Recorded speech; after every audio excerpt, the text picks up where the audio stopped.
Morning, everybody students. Today I would like to about the chapter of changing of the sentence active to passive voice. Now start to look at the blackboard. How to change active voice? Active means subject and passive means object. The sentence is start subject and the door, so it is called active voice, and the sentence is start object in the door of object the verb in the sentence, so it is called passive voice. Today now start subject. What the subject in the sentence? सबसे पहले जो sentence आपको दिखाई दे रहा है, इस sentence में जो सबसे मुख्य कार्य करता है वो सब्जेक्ट कहलाता है। नंबर 2 पर लिखा हुआ है आपका एचवी, जिसे हम कहते हैं helping verb. Every tenses have many different types of the passive voice in this sentence. Helping verb and verb in this sentence, different kinds of many verb according to the tense and object and other. सबसे पहले आप subject को देखें। कोई भी sentence यदि बनाया जाता है तो उसमें सब्जेक्ट को देखा जाता है, सब्जेक्ट को पहचाना जाता है, और पहचानने के बाद सबसे पहले हम क्या करते हैं, फार्मूला देखते हैं, subject plus HV verb object other. अब इन टेंसों को यदि आपको पेसिव वॉइस बनाना है तो आपको हम कितना इजी तरीका बताते हैं, कितने आसानी से आप पेसिव वॉइस को बदल सकते हैं। फार्मूला में दिया गया है ऑब्जेक्ट का सब्जेक्ट। इस सेंटेंस में हम ऑब्जेक्ट का सब्जेक्ट यानी ऑब्जेक्ट को ढूंढेंगे और उसका सब्जेक्ट बनाते हैं। अब आपको हम बता दिया जाए कि ऑब्जेक्ट का सब्जेक्ट बनाया जाता है तो ऑब्जेक्ट आपके दो प्रकार के मिलते हैं। एक होता है डायरेक्ट ऑब्जेक्ट और एक कहलाता है आपका इनडायरेक्ट ऑब्जेक्ट। अब इनडायरेक्ट ऑब्जेक्ट क्या होते हैं? जैसे आप प्रोनाउन होते हैं, प्रोनाउन के जो पर्सन होते हैं जो उनके आपके ऑब्जेक्ट ऑफ केस कहलाते हैं, जैसे मी है, हिम है, हर है, इट है, यू है, देम है, अस है, ये सात आपके जो कहलाते हैं वो कहलाते हैं इनडायरेक्ट ऑब्जेक्ट। और अब आते हैं डायरेक्ट ऑब्जेक्ट पर। डायरेक्ट ऑब्जेक्ट का मतलब होता है कि जो डायरेक्ट ऑब्जेक्ट कहलाते हैं वो कहलाते हैं नाउन। तो डायरेक्ट इनडायरेक्ट मतलब कहता है जो डायरेक्ट ऑब्जेक्ट होते हैं उनको हम सीधा सब्जेक्ट बना देते हैं, और जो इनडायरेक्ट ऑब्जेक्ट होते हैं उनका सीधा आप सब्जेक्ट नहीं बना सकते हैं। तो आपको बता दिया जाए कि यदि मी होता है तो उसको हम आई कर लेते हैं, यदि यू है तो यू का यू होता है, उसी प्रकार से हर है तो उसका सी बन जाता है, इट है तो इट बनता है, देम है तो आपका दे बनता है, अस है तो बी बन जाता है। लेकिन जो डायरेक्ट ऑब्जेक्ट कहलाते हैं वो सीधा रख देते हैं। जैसे इस सेंटेंस में देखिए आप, सबसे पहले हमें ढूंढना है ऑब्जेक्ट, क्योंकि फार्मूला कहता है ऑब्जेक्ट का सब्जेक्ट। यहाँ एक्टिव वॉइस में ये वर्ब जो कर रहा था वो आपका जो यहाँ पर वर्ब हो रहा है वो ऑब्जेक्ट का हो रहा है, और हम जब पेसिव वॉइस बनाते हैं तो इसको हम जोड़ ले जाते हैं, यानी इसको हम सब्जेक्ट बना लेते हैं। तो हम यहाँ से स्टार्ट करते हैं द लेटर। ये हमने क्या बना दिया, यहाँ पर हमने इसको सब्जेक्ट बना दिया। एक्टिव वॉइस में ये वर्ब कर रहा था ऑब्जेक्ट का, और पेसिव वॉइस में ये वर्ब कर रहा है यहाँ पर सब्जेक्ट का। तो ये कौन सा आपका सब्जेक्ट बना है? डायरेक्ट, क्योंकि ये डायरेक्ट कौन सा था? सीधा। आपने जो करते हो उसको लिख दिया, यानी सबसे पहले काम आपने ऑब्जेक्ट का सब्जेक्ट कर लिया। अब आती हेल्पिंग वर्ब की बारी आती है। तो आपने एक्टिव वॉइस में पढ़ा होगा कि डिफरेंट काइंड्स की आपकी जो हेल्पिंग वर्ब होती हैं, और एक्टिव से पेसिव की जो हेल्पिंग वर्ब होती है वो डिफरेंट होती है। अब डिफरेंट कैसी होती है? बी, बीन और बीइंग लगाकर हम डिफरेंट कर लेते हैं। यहां मैंने लिया कि बी का 1 लिखा, बी का 3 लिखा मैं, और बी का मतलब सेकंड लगा। इसका मतलब क्या है, इसको हम आपको समझाते हैं। आपको पता होना चाहिए कि जो एक्टिव वॉइस होते हैं, जो एक्टिव वॉइस बनाए जाते हैं, यानी 12 टेंसेस होते हैं आपके, 12 टेंस होते हैं, ये आपने बना चुके हैं आप। 12 टेंसों में केवल 8 टेंसों की पेसिव वॉइस बनाई जाती है और 4 टेंसों की पेसिव वॉइस नहीं बनती है। तो हमने यहाँ दिया 12 में से एक टेंस होता है जिसमें बी का प्रयोग किया जाता है, वो होता है आपका फ्यूचर इंडेफिनिट। जब सेंटेंस बिन और सेल का होगा तो उसमें हम बी एडेड कर देंगे। अब यहाँ हमने बात की, तो इसका मतलब समझ लिया। तो 12 में से आपके 3 ऐसे टेंस हैं जिसमें बी का प्रयोग करते हैं। Present perfect, past perfect, future perfect जब सेंटेंस होते हैं तो उसमें हम बी ऐड कर देते हैं। बी कहाँ लगाया जाता है? जब आप प्रेजेंट कॉन्टिन्यूअस का होगा, पास्ट कॉन्टिन्यूअस का होगा तो बी लगाते हैं। तो यहाँ पर 2 + 3 + 1 यानी टोटल हुआ 6। अब आपके 2 टेंस हो रहा है। 2 tense is a special tense of the in this sentence. जैसे आपको बता दिया जाए, एक प्रेजेंट इंडेफिनिट, एक पास्ट इंडेफिनिट, दो टेंस 12 टेंसों में बड़े स्पेशल टेंस माने जाते हैं आपके। तो प्रेजेंट इंडेफिनिट की संख्या इजारा में होती है, पास्ट इंडेफिनिट की संख्या वाज वेयर होती है। केवल दो टेंसों की संख्या ही सिंगल होती है, बाकी पैसिव वॉइस में हमेशा सहायक डबल ही हो जाती हैं। अब हम आपको प्रयोग करते हैं, आपको सहायक का प्रयोग कैसे किया जाता है। हमने देखा कि ये वाक्य पास्ट इंडेफिनिट का है। पास्ट इंडेफिनिट कैसे जाना, क्योंकि यहाँ पर वर्ब की सेकंड दी गई है, तो ये पास्ट इंडेफिनिट का हो गया। अब पास्ट इंडेफिनिट की हमें हेल्पिंग वर्ब यहाँ पर रखना है, तो यदि आपको याद है तो बहुत इजी हो जाएगा आपके लिए। तो पास्ट इंडेफिनिट की जो हेल्पिंग वर्ब होती है वाज और वर होती है। अब वाज और were depend on the new subject. अब न्यू सब्जेक्ट आपने क्या बनाया, लेटर बनाया, तो लेटर के अनुसार हम यहाँ पर हेल्पिंग वर्ब रखेंगे हम वर। तो यहाँ पर दूसरा पॉइंट हो गया। अब आता है बी और बीन। बीन तो मैंने आपको बता दिया कि बी और बीन 6 टेंस लगता है, दो टेंस की संख्या सिंगल होती है, एक पास्ट इंडेफिनिट, एक प्रेजेंट इंडेफिनिट। अब आती है वर्ब की।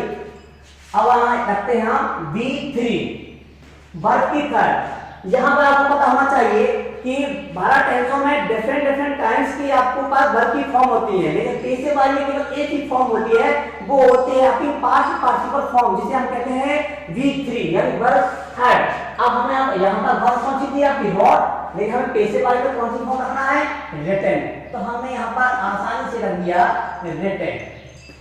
इसके बाद आता है अदर। यदि अदर कुछ है, अदर मतलब और कोई दूसरा ऑब्जेक्ट है, तो हम रखेंगे, अन्यथा हम क्या करते हैं, बाई लगा करके प्लस ऑब्जेक्ट यहाँ पर सब्जेक्ट का यहाँ पर ऑब्जेक्ट बना देते हैं। अब देखिए यहाँ पर सब्जेक्ट क्या है, आई, तो हम पहले क्या करेंगे, यहाँ पर बाई प्रीपोजिशन का प्रयोग किया जाता है। अब बाई के बाद हम क्या करते हैं, सब्जेक्ट का ऑब्जेक्ट बनाते हैं। अब सब्जेक्ट का ऑब्जेक्ट के लिए सब्जेक्ट यदि प्रोनाउन है तो हम सीधा नहीं कर सकते, उसको हमें ऑब्जेक्ट बनाना पड़ता है, और सब्जेक्ट यहाँ पर प्रोनाउन दिखाई दे रहा है, तो यहाँ पर आ जाता है मी। ये बन गया आपका, आसानी से आप बना सकते हैं एक्टिव से पैसिव। अब दूसरा एग्जांपल देख लीजिए, पहले एग्जांपल को देखकर दूसरा एग्जांपल बना सकते हैं। तो सबसे पहले हम क्या करेंगे, ऑब्जेक्ट का सब्जेक्ट, तो हमने यहाँ क्या लिखा, आई। ये टेंस दिखाई दे रहा है आपको, यहाँ पर प्रेजेंट परफेक्ट। प्रेजेंट परफेक्ट में हम यहाँ पर लिखाएंगे है। और हमने कहा बीइंग लगता है हेड वाले वाक्य में, हेड वाले वाक्य में है और सेलर वाले वाक्य में, तो यहाँ हमने लगा दिया हमने बीइंग। अब हमें वर्ब की थर्ड जाना है, तो वर्ब की थर्ड यहाँ पर क्या है, कॉल्ड, यहाँ भी वर्ब की थर्ड है, आपके लिए इजी हो जाता है। अगर कुछ बचा है इसके अलावा तो आप रखेंगे नहीं, बाई प्लस सब्जेक्ट का ऑब्जेक्ट ले जाएंगे, तो आपने यहाँ पर बाई लगाया और सी का आपने ऑब्जेक्ट बना दिया थर्ड। ये इस तरह से आपका दूसरा एग्जांपल हो गया। थर्ड देखिए, थर्ड में हम आपको ये समझाएंगे, यहाँ पर आपके दो ऑब्जेक्ट दिए गए हैं। देखिए यहाँ पर दो ऑब्जेक्ट दिए गए हैं, और जब दो ऑब्जेक्ट आते हैं तो निश्चित है कि दोनों इनडायरेक्ट नहीं हो सकते हैं, दोनों डायरेक्ट नहीं हो सकते हैं। तो एक आप पहचानने की कोशिश करें, एक आप यहाँ पर आपका इनडायरेक्ट ऑब्जेक्ट है, एक आपका यहाँ पर डायरेक्ट ऑब्जेक्ट है। तो सबसे पहले हम क्या करते हैं, डायरेक्ट ऑब्जेक्ट रखते हैं। तो डायरेक्ट ऑब्जेक्ट हम रखेंगे मी का, तो यहाँ पर हो जाएगा आई। अब आपका एक बचा हुआ है, तो एक जो बचा हुआ है वो हम बाद के बाद देंगे इसको। अब आया आपके पास साइकिलिया का, यहाँ किया गया बिन वाला का, आई बन गया। तो जब आई आता है तो बिन लगाते हैं हम, आई के साथ यहाँ पर क्या लगा देंगे, सेट का यूज करेंगे हम, और दिया गया। अब आई वर्ब की थर्ड, तो वर्ब की थर्ड क्या रहेगा यहाँ पर, गिवन। अब जो ऑब्जेक्ट बचा हुआ है अदर, वो अदर हम यहाँ पर रख सकते हैं आप, और फिर वही के साथ बनाते हैं बाई प्लस जो ऑब्जेक्ट का सब्जेक्ट है वो यहाँ पर हम लाते हैं। ये आपका तीसरा सेंटेंस बन गया है।